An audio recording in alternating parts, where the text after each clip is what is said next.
We sat down before, didn't we? And we covered the first part Yeah. one, Agamemnon.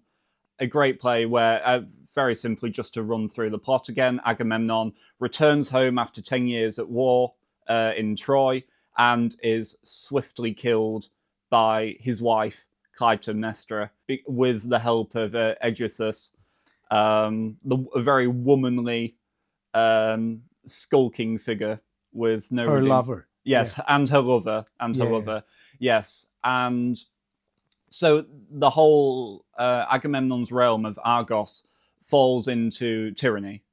Agamemnon is killed, and part one ends with this foreboding of the fact that bad things are about to go down in Argos, and will a savior come Yeah. and restore justice and bring about peace? And Yeah. I think it's good to give some extra content on this so our audience remembers exactly what happened in Agamemnon, but also the context there. Because the interesting thing about myth in the ancient tradition is that almost everyone was talking about the same stories, but in slightly different ways. Yes. And we have the same essential narrative, and everyone is giving their own little interpretation of it. And in some cases, we have completely different interpretations of narratives. Like, for instance, with the myth of Prometheus, there are endless interpretations you can make of it. So what happened is that Agamemnon, the first part of the Oresteia, concerns the end of the Trojan War. And after the end of the Trojan War, that was essentially a decade of warfare. It's not just the events detailed in the Iliad. The Iliad is just 51 days towards the end of the war. Sure. It's like talking about D-Day and World War II. The Trojan War was the equivalent World War II. So when it ended, Agamemnon was in a way one of the lucky ones, but also in another one of the most unlucky ones. Yes. I think the one who overall had it best was Menelaus. Yeah, definitely. Who, contrary to how he's portrayed in the movie, he didn't die. He took Helen back. And Helen went with Helen him. wanted to go back. They were stranded to Cyprus and Egypt for a bit. Then they went back. So Agamemnon was one of those who had favorable winds at the time. But what is really important to understand about the context of it, because essentially we're talking about Agamemnon, who was the leader of the Greek kings, in the leader of the leaders in that war, for instance, in the Trojan War. His main beef with his wife was that he had to sacrifice his daughter Iphigenia for favorable winds, so he could take the army, the fleet of the Achaeans to Troy. And the thing here is that in some cases, in some ways, the narrative is portrayed as he is a monster who was so much interested in glory that he would sacrifice his own daughter. But that's, I think, a bit easy. It's a bit pedantic, because essentially he had committed injustice against, I think it was Artemis. It was. The goddess of hunting. She essentially told him you have to sacrifice your daughter in order for me to give you favorable winds. You have to pay for that injustice. Right. Which gives a bit of another spin in the story.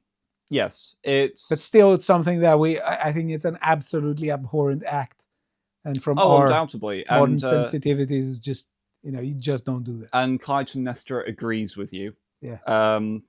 And what's very interesting as well, of course, just to recount, that after Clytemnestra does murder Agamemnon at the end of the first play, she's entirely unrepentant about it. Yeah. She speaks to the chorus. They call her a murderer. She says, "No, I was merely an instrument of the gods. I was the weapon of their divine justice." Yeah.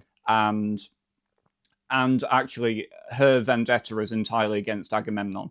Yeah. It's Aegisthus who has the just genuinely petty tyranny in him, where he feels that, no, now that I have taken on the role as like co-ruler along with Clytemnestra, I'm just going to assert my arbitrary will over the people of Argos.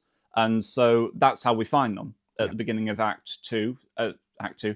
This play, some time has gone, some time has passed. And unlike in the first play, where we begin with a very long part from both the Watchman and then the chorus, in this, we're immediately introduced to Orestes, the hero, the son of Agamemnon, and I say hero, the hero of this play, but again, a lot like many of the figures, he's an incredibly morally complex character. Yeah. He has to do a terrible thing. I mean, one of the interesting things with tragedy is that there are no clear answers. Mm-hmm. Aristotle was of the opinion that tragedy begins with a mistake in one's action or thinking. Mm. But some people, I think, most scholars are saying that he's a bit hasty in interpreting tragedy, and that tragedy is far more potent in showing you moral dilemmas, as opposed to telling you that there are clear answers. Definitely. This is one of those debates that will never be resolved. Mm. So Orestes has been in exile in Phocis with his friend Pylades. I know I'm pronouncing all these wrong, but that was good. Thank you. But they return to Argos because, as it is revealed later on, Orestes has been charged by Apollo himself to kill his mother. So a lot like with Agamemnon, you can see the history repeating itself. Agamemnon was told by Artemis that you have to kill your own daughter, and now Orestes has been told by a god, you have to kill your own mother, which puts him, of course, in an impossible position, because to not carry out the murder, the matricide, is to leave divine justice unsettled, because that means that Clytemnestra basically gets away with her crime, and there is no justice done for her murder of Agamemnon. However, it is also a crime, obviously, to kill one's own kin. Yeah. And so Orestes is in this impossible position where he's damned either way, whatever he does. But what is interesting is that according to the play, or according to the mentality of both Aeschylus and the ancient Greek mentality, he has to do something. He can't just sit there. Yes. He can't remain in exile. Which is one of the most interesting things in tragedy, because it's almost like saying that in life you have to actually do something. Even if you're in an impossible situation, you can't just stand by and let the clock burn down. Burn down the clock. Yeah. And to speak of doing nothing, and some more passive characters in this play, we're also introduced to his sister for the first time, Electra. Yes. And now Electra is a great example as a character of exactly what you were saying about. It's played by Jennifer Gardner. Oh, yes, that one. I've not seen that actually, but I'm sure it has its advantages. The thing with Electra goes back to what you were saying about different versions of the same story, because there are two Electra plays where she is the main character, both by Sophocles and Euripides. Written some 40, 50 years after Aeschylus has, of course, written his own version of it. So, and in Euripides' play, she's a much more active presence, and this won't be the last time I mention Euripides in this conversation, because he has a thing or two to critique in his own work. So I'll just read the first thing that I've bookmarked, and we can begin to talk about some of the action. So Electra is here with the chorus, right? And the chorus are the libation bearers. They have been ordered to come to Agamemnon's tomb by Clytemnestra herself to pour out these libations, these offerings, because Clytemnestra feels that Agamemnon's spirit is still restless. She had a nightmare about him. She did. And she thought that she had to do this. Now, what is interesting is that libations weren't offered only to gods. They were also offered to heroes. And in some cases, figures like Agamemnon. I don't know if we would call Agamemnon a hero. Some people may call him a hero, but you would have libations to Heracles, for instance. Yes.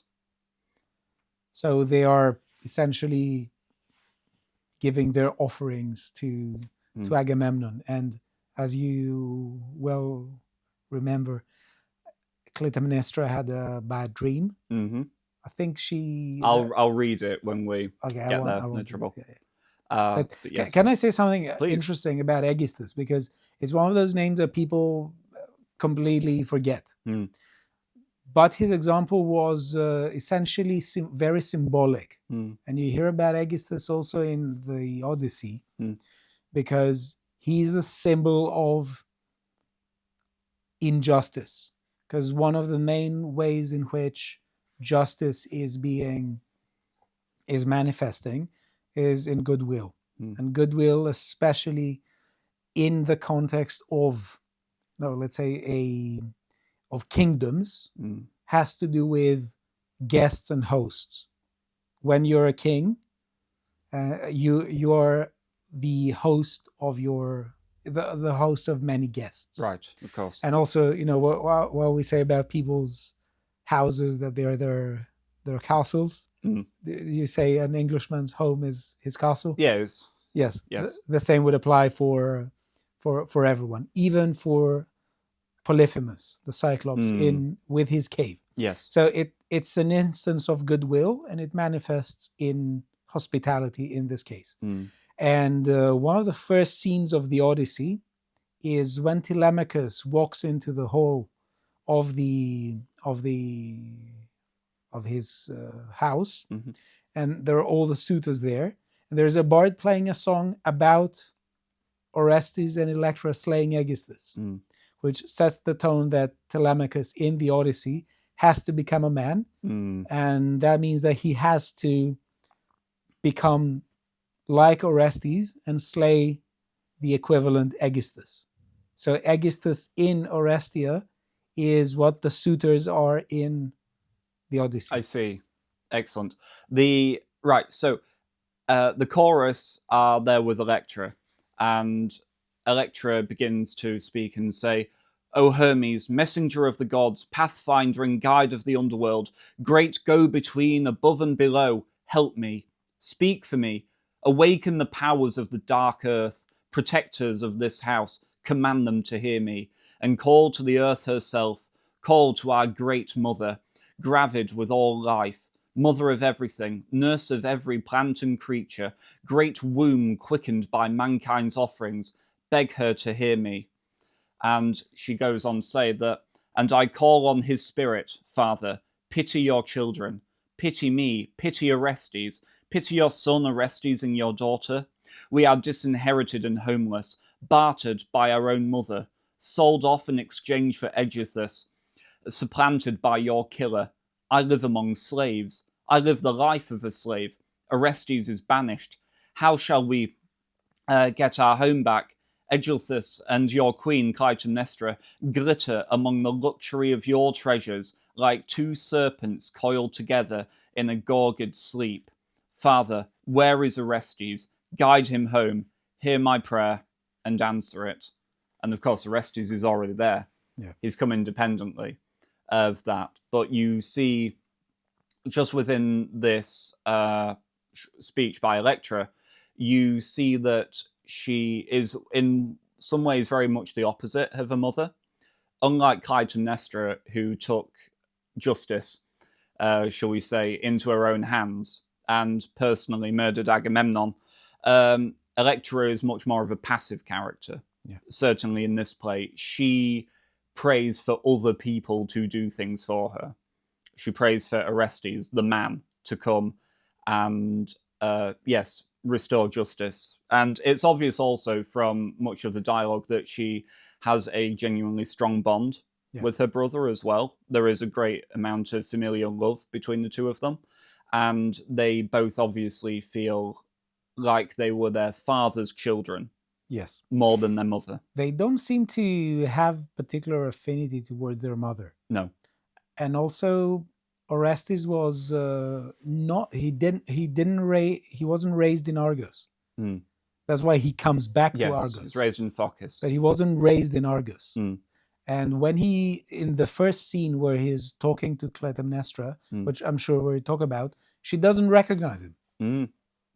You don't sense her, you don't sense there to be any sort of connection between them. Mm. On the point what you were saying about recognition, that leads into quite a humorous, it's quite very much satirized and joked about, but the fact that of how Orestes and Electra come to recognize one another. Because before, when Orestes first arrives on stage, he lays a lock of his hair at the Agamemnon's tomb. Yeah. Yes. And then he goes away. And Electra spots his hair. Yes. And she's like, my gosh. It's like, it's the same hair as mine. It could only belong to my brother. only other person on the planet with that hair type. Yes. And then also, what's more, you see the footprints from where Orestes has been walking with Pylades. And Electra says, oh, and we have the same foot shape. Like, it's the same foot as well. Yes, it's this Nan has the exact same foot as this woman. And then what's more, when Orestes finally reveals... They have the same number of Timberland boots. Yeah. And when Orestes does turn up and he says, oh, it's me, don't you recognize me? He says, here, look, this is of the same fabric. Don't you recognize this weave? You weaved this for me many, many years ago. Like, well, how's it still fit? Like there's this. And this is so absurd that it was mocked by Euripides in his version of Electra. And he just goes through all these things saying, look, none of this makes sense. But which is just a sort of a pernicious humor you'd expect from Euripides, who was a very biting man. But nonetheless, the two come together, and then now that Electra sees that here is her brother and her instrument for divine retribution against their mother, they can begin to hatch the plan to kill her. So I'll read from this part here as well, because this is where Orestes begins to talk about the actual charge that Apollo gave him. And he goes on to say, Apollo's command is like fate. No man can refuse it. The voice of Apollo, relentless, directs my feet, my mind, my hands, towards this collision of killer with killer. The voice of Apollo freezes my body to a lump of ice, recounting the horrors waiting for me if I fail, or if I flinch, or dodge off sideways. From this task, blood for blood, your face fixed like bronze.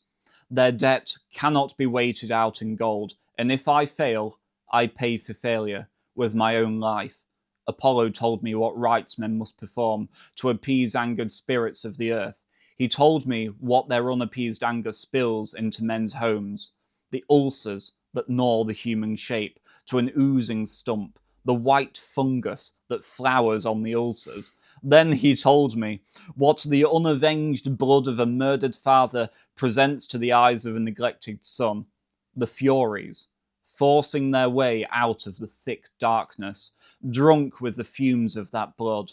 Their arrows flying in the darkness, insanity flung like a net, their night horrors dragging the sleeper awake, hunting him from collapse to deeper collapse, lashing him from city to city with whips of bronze wire, befouled in blood and suppuration, loathed and shunned as if leprous, banished alike from the banquet and from the sacred precinct.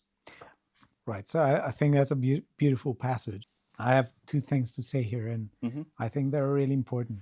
If you enjoyed this piece of premium content from the Lotus Eaters, head to our website where you can find more.